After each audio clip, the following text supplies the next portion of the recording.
So that one ran over a little long, so I just decided to keep going. Um, Here's the thing about spiritual warfare.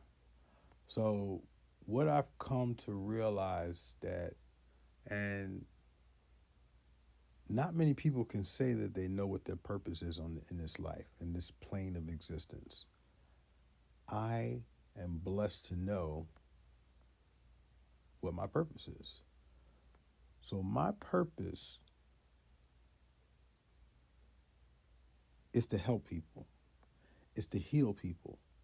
But I'm also in Game of Thrones, you watched Game of Thrones, what you had the king, right? The guy sat on the iron throne, but he set his ass on the iron throne, right? And that's how I see God. God is on the iron throne. God runs this realm. This may be Satan's realm. Satan may have power here, but God, if he wants to, he can walk into hell and take you back to heaven if that's what he wishes to do, and not a demon will stand in his way. That's the God I serve. So God sits on the iron throne. But God has they call it the hand of the king, right? The hand. In a lot of ways, God has used me as the hand of karma. So the people who have fucked me over in this life, the people who have screwed me, like, I really should come with a warning label. I really should, because, you know, if you fuck me over, see, I think that's the thing about her. The thing about her and the this coven and the warlock and these whole, they were all low vibrational beings. God didn't care about that shit. They were out here fucking people over left and right, but they were low vibrational people fucking with low vibrational people. But God told me, God showed me her, laid down her pedigree. But he only let me know, see, listen, God ain't gonna tell you everything. God put her in my path, and I found her. She came into my life at the end of my second marriage. And people, how many marriages this guy had? I mean, he was married. He was married 3 times. This guy. Well, and I was married when I was 23 to my first wife, and oh my God, I don't think I've ever had a more beautiful woman. I mean, she was 23 years old. When I tell you, she was beautiful on physically. Inside, she was just a miserable bit miserable. So clearly, I think it's my nature. I think it's because of, and again, I'm not Freud over here, but I know it's because of my relationship with my mother, who was damaged. She was narcissistic, manic depressant, bipolar. I mean, she had the whole, she was everything you wanted, and she everything you never wanted but got for Christmas was what my mother was, and I loved her. So I had the ability, and I feel like, God's on the throne. God, the reason why you go through the things you go through is because it's going to serve God at some point. Your pain, your everything, the pain you experience, the tears you shed, it's all going to serve divine.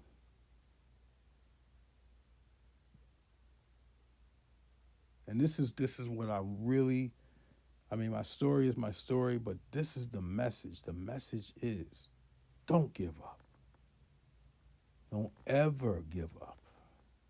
There is nothing in this life I despise more than a quitter.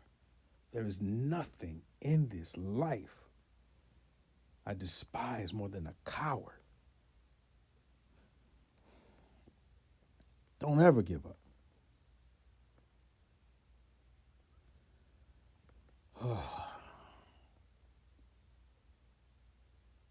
Be upright so that God may love thee. Protect the weak. Protect the innocent. Tell the truth, even if it means your death.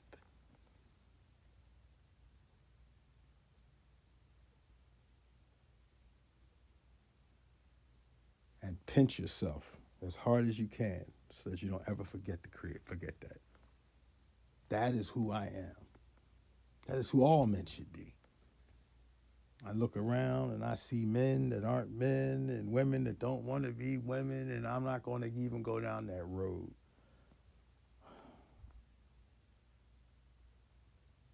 This is why there's so many unhappy people in the world. This is why relationships, we live in a world now where nobody wants to be in a relationship. We live in a world now where men don't even want to get married.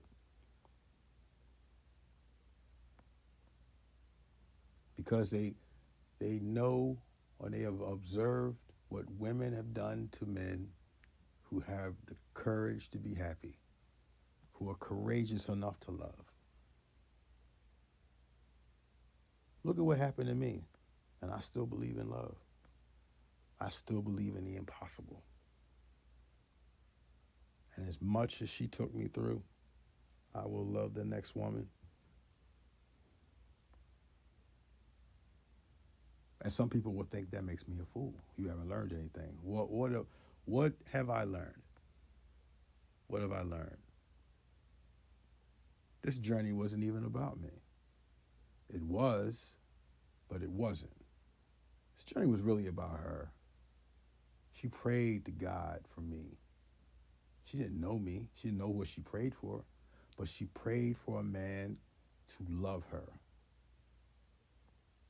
Truly love her. And who was better tailor-made for that assignment than me? Someone who had a traumatic experience in their childhood, details of which doesn't matter, but it turned her into this narcissistic creature that turned away from God because she lost faith, because she was a quitter, because she quit on God, because she didn't have the courage to weather her storm the way I weathered mine.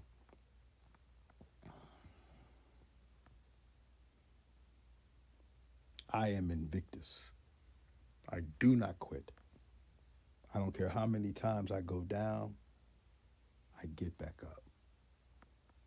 I literally have had fights where I was outweighed 40, 50 pounds. I got thrown through a picket fence. And every time that guy put me down, I got back up. I got back up, and he put me back down until he got tired. And I saw the look of fear in his eyes. And I walked into his chest and climbed out of his fucking back. That's what I did.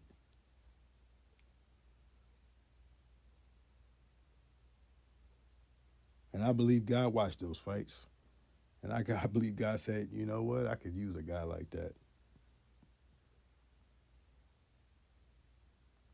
I'm going to wrap up this episode because I'm running a little long.